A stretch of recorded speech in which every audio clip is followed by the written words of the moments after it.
لا إله إلا الله لا إله إلا الله لا.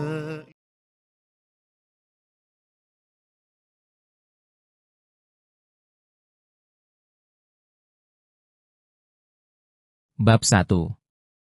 Pengantar Sosiologi. Tujuan pembelajaran. Peserta didik diharapkan mampu menyimpulkan sejarah sosiologi sebagai ilmu sosial, memerinci beberapa konsep dan teori sosiologi, menjelaskan beberapa paradigma dalam sosiologi, menjelaskan fungsi dan peran sosiologi sebagai ilmu yang mengkaji masyarakat. Sejarah sosiologi. Ada dua peristiwa penting yang mengubah tatanan masyarakat, dan keduanya menjadi latar belakang lahirnya ilmu sosiologi, yaitu Revolusi Industri dan Revolusi Prancis. Pada Revolusi Industri, terjadi perubahan besar-besaran dari cara kerja manual, menggunakan tangan dan tenaga hewan, ke cara kerja menggunakan mesin. Perubahan ini dimulai di Inggris sekitar tahun 1760-an, dan kemudian menyebar ke seluruh dunia. Munculnya mesin-mesin menyebabkan banyak pabrik dibangun. Hal ini membuat banyak orang dari desa pindah ke kota untuk bekerja, yang dikenal sebagai urbanisasi. Kota-kota menjadi sangat padat. Di pabrik-pabrik, muncul dua kelompok utama, pemilik modal, pengusaha, dan buruh, pekerja. Kondisi kerja para buruh seringkali buruk, dengan jam kerja panjang, upah rendah, dan lingkungan yang tidak sehat. Sedangkan pada Revolusi Prancis, terjadi pergolakan politik dan sosial yang terjadi di Prancis dari tahun 1789 hingga 1799. Revolusi ini bertujuan untuk menggulingkan sistem pemerintahan monarki absolut, raja memiliki kekuasaan mutlak, dan menggantinya dengan pemerintahan yang lebih adil, sistem republik. Masyarakat Prancis saat itu dibagi menjadi tiga golongan, bangsawan, rohaniawan, dan rakyat biasa. Golongan pertama dan kedua memiliki banyak hak istimewa, sementara golongan ketiga tidak punya hak dan harus menanggung semua pajak. Ketidakadilan inilah yang memicu kemarahan rakyat.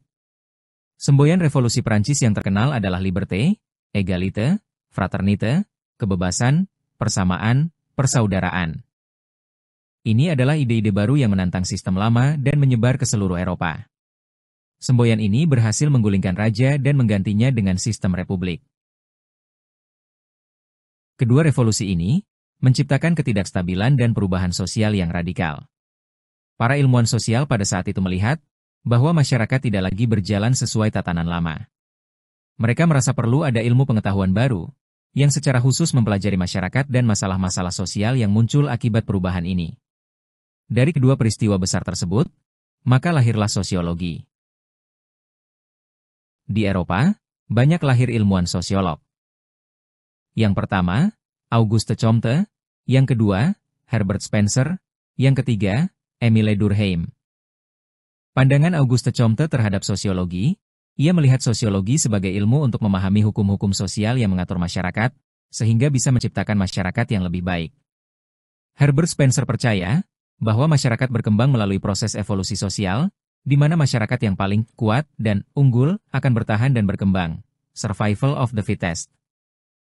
Sedangkan pandangan Émile Durkheim, ia menekankan bahwa sosiologi adalah fakta sosial yaitu cara berpikir, bertindak, atau merasa yang ada di luar individu, memiliki kekuatan untuk mengendalikan individu tersebut. Seperti norma, nilai, dan institusi seperti agama atau hukum. Dan masih banyak lagi, pandangan sosiologi dari ilmuwan-ilmuwan Eropa lainnya. Sejarah perkembangan sosiologi di Indonesia. Perkembangan sosiologi di Indonesia dimulai dari masa kolonial Belanda, ketika ilmu ini diperkenalkan di universitas-universitas sebagai bagian dari ilmu pemerintahan dan hukum. Sosiologi mulai berkembang pesat setelah kemerdekaan, terutama di masa Orde Baru. Saat itu, sosiologi banyak digunakan untuk memahami masalah-masalah sosial yang muncul akibat pembangunan, seperti kemiskinan, urbanisasi, dan perubahan desa. Tokoh-tokoh seperti Seloso Emarjan dan Ki Hajar Dewantara punya peran penting dalam mengembangkan sosiologi yang berfokus pada kondisi dan kebudayaan Indonesia. Hingga saat ini, sosiologi terus menjadi ilmu yang relevan untuk meneliti berbagai isu di masyarakat Indonesia, mulai dari dampak media sosial hingga masalah lingkungan. Tokoh sosiologi di Indonesia. Yang pertama, Seloso Emarjan, Ia mendefinisikan sosiologi sebagai ilmu yang mempelajari struktur sosial, proses sosial, dan perubahan sosial. Struktur sosial adalah susunan masyarakat seperti kelas sosial, kelompok, dan lembaga-lembaga. Proses sosial adalah interaksi antar individu dan kelompok, seperti kerjasama, persaingan, atau konflik. Perubahan sosial adalah perubahan yang terjadi di dalam masyarakat, seperti modernisasi atau perkembangan teknologi. Tokoh sosiologi di Indonesia yang kedua adalah Ki Hajar Dewantara. Ia dikenal sebagai Bapak Pendidikan Nasional, pemikirannya sangat relevan dengan sosiologi, terutama dalam konteks pendidikan dan kebudayaan. Ia melihat, pendidikan bukan hanya sebagai proses belajar di sekolah, tetapi juga sebagai cara untuk membangun karakter dan identitas bangsa. Ki Hajar Dewantara sudah banyak mempraktikkan konsep-konsep penting sosiologi, seperti kepemimpinan dan kekeluargaan, dalam proses pendidikan di taman siswa yang didirikannya. Hal ini tercermin pada semboyan pendidikan yang digunakan pada taman siswa, yaitu Ing Ngarsa Suntulada, Ing Madya Mangunkarsa, Tut Wuri Handayani, yang berarti di depan memberi contoh, di tengah memberi semangat, dan di belakang memberi dorongan.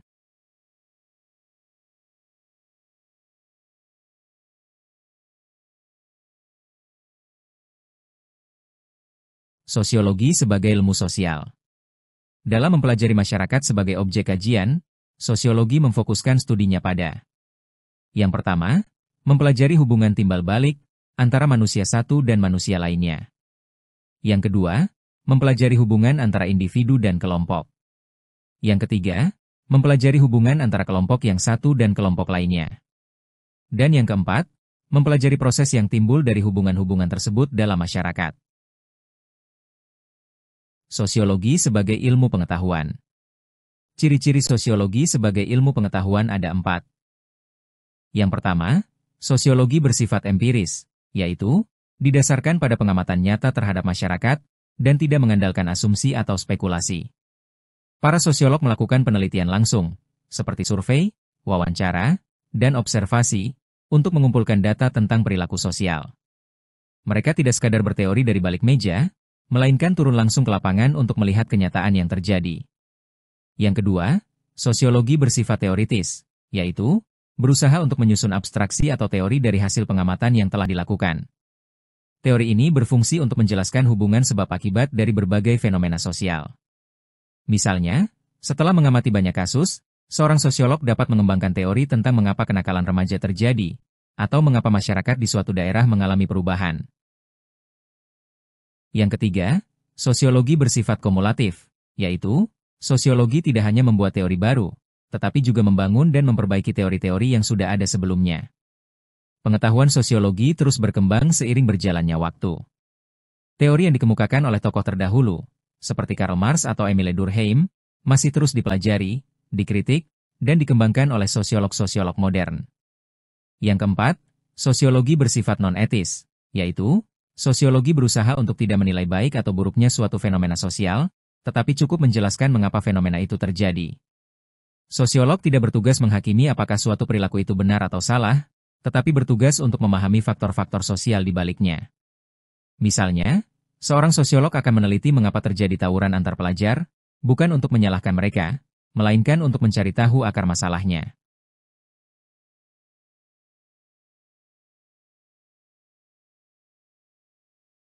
Sosiologi sebagai ilmu dengan paradigma ganda. Ritzer dalam bukunya, Sosiologi, A Multiple Paradigm Science, 1975, menyatakan ada 3 paradigma utama sosiologi. Yang pertama, paradigma fakta sosial. Paradigma ini melihat masyarakat sebagai sesuatu yang punya struktur dan aturan yang kuat yang memengaruhi individu.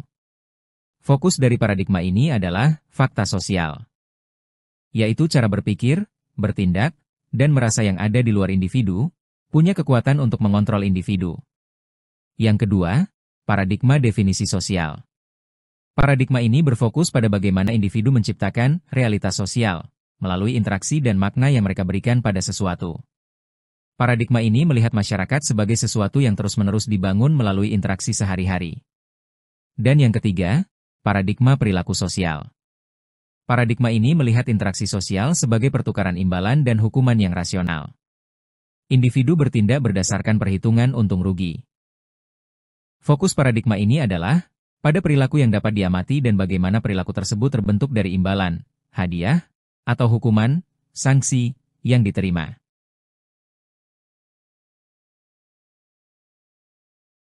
Fungsi sosiologi. Yang pertama, untuk pembangunan. Sosiologi berfungsi untuk memberi masukan dalam perencanaan pembangunan. Dengan memahami kondisi masyarakat, pemerintah atau lembaga bisa membuat program pembangunan yang sesuai dengan kebutuhan dan budaya lokal. Ini membantu agar program pembangunan tidak salah sasaran. Contohnya, pemerintah ingin membangun sebuah bendungan di Desa Selinga.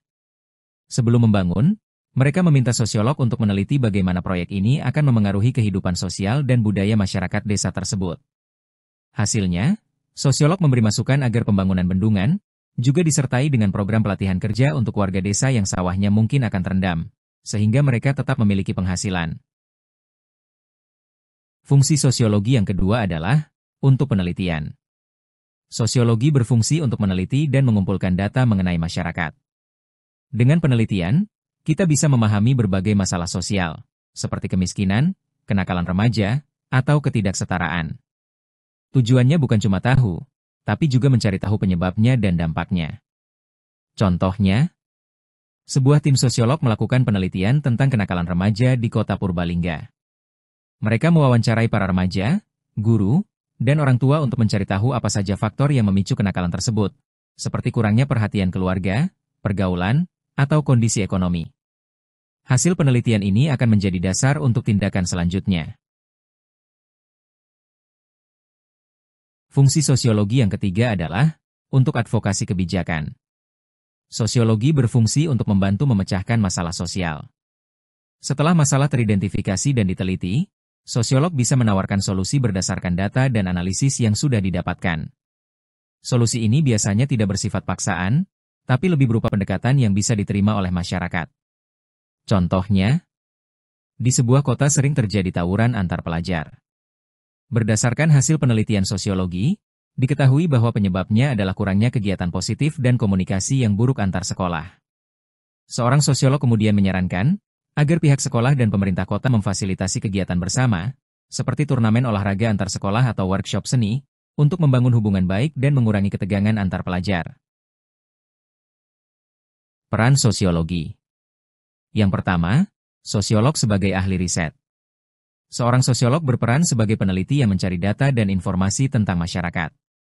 Mereka melakukan riset untuk menemukan penyebab suatu masalah sosial. Seperti, mengapa tingkat kenakalan remaja di suatu daerah meningkat? Dari hasil penelitian ini kemudian bisa digunakan untuk memahami dan mencari solusi.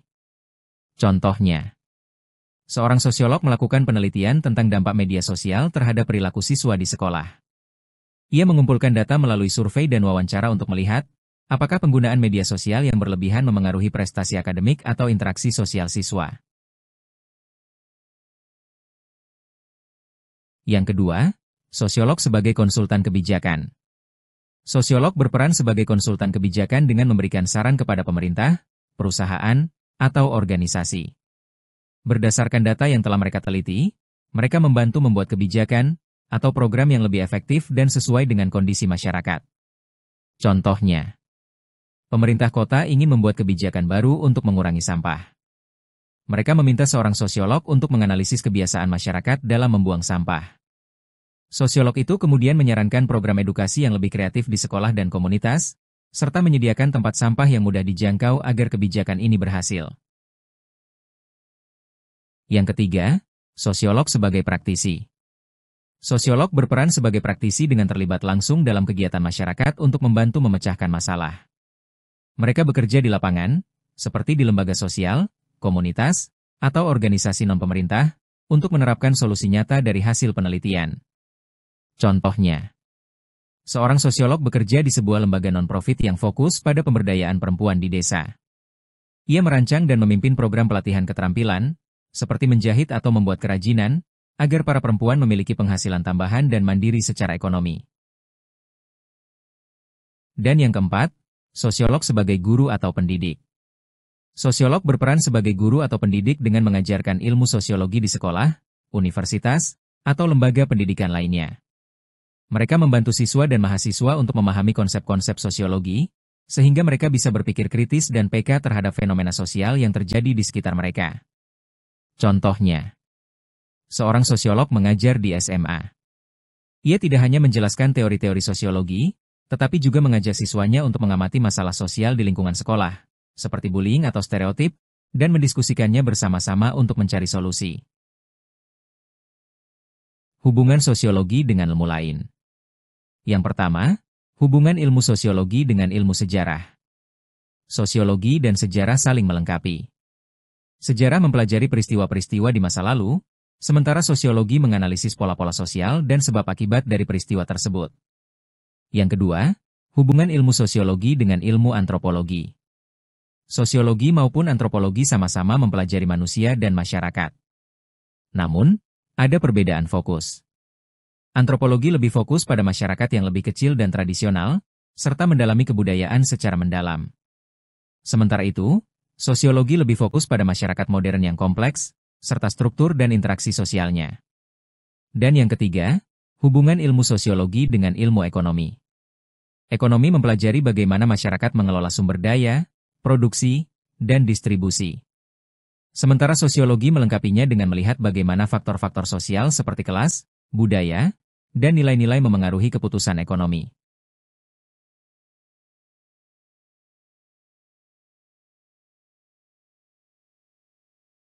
Alhamdulillahi Rabbil Alamin.